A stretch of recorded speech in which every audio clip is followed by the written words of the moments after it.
हमारे शहर गोरखपुर का गौरव है कि प्रेमचंद जी जैसा महान कथाकार, जिसे शरद चंद्र जी जैसे बड़े साहित्यकार ने कभी उपन्यास सम्राट कहा था, गोरखपुर से वास्ता रखते थे। अपनी ज़िंदगी में गोरखपुर में 2 बार उनका आना हुआ था। एक अपने पिताजी के साथ वे 1892 में गोरखपुर आए थे और यहाँ की रावत पाठशाला में विद्यार्थी के रूप में अध्ययन किया था उन्होंने महान शायर फिराक साहब के साथ। कालांतर में फिर वे शिक्षक होकर नॉर्मल स्कूल में 1916 में आए थे और 21 तक यहाँ उन्होंने काम किया था। इस दौरान उन्होंने अपने निवास, जिसको आज हम प्रेमचंद संस्थान के नाम से, स्मारक के नाम से जानते हैं, जिस कुटिया में वो रहा करते थे, उस कुटिया के बगल में ईदगाह का मेला लगता था। एक बहुत जानदार मस्जिद है वहाँ।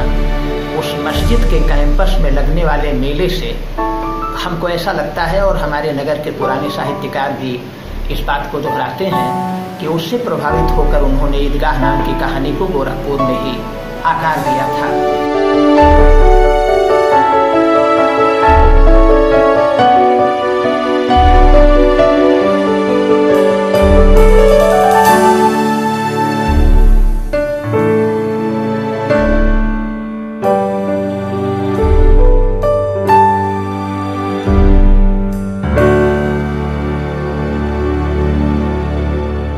गोरखपुर में रहने के दौरान ही अगर आप प्रेमचंद की राइटिंग्स में जाएं तो पता चलता है कि पहली कहानी जो छपी नहीं वो उन्होंने गोरखपुर में लिखी।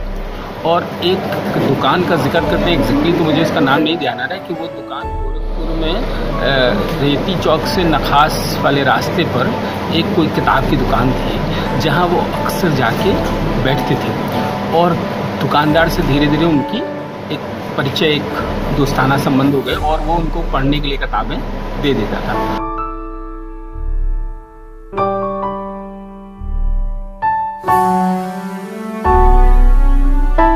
प्रेमचंद जी का जन्म भले ही लम्हे में हुआ हो, लेकिन वो 3 महीने की अवस्था में ही यहीं पर चले आए थे।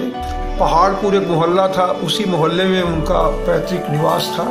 पिताजी मुंशी अजायब लाल जी पोस्ट ऑफिस में काम करते थे।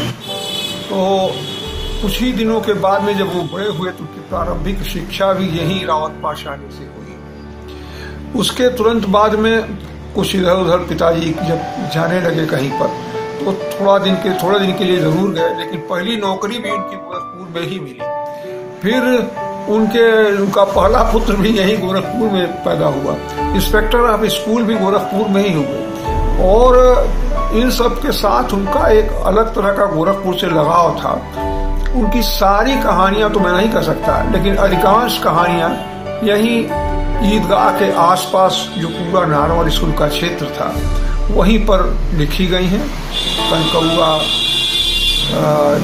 फिर ईदगाह, फिर बूढ़ी काकी, इस तरह से तमाम कहानियां लिखी गई। गुल्ली डंडा, ये रामलीला, और ये जो आपका नमक का दारोगा, ये सारी कहानियां यहीं इसी गोरखपुर की देन है और इसी नॉर्मल स्कूल में बैठ करके उन्होंने लिखा।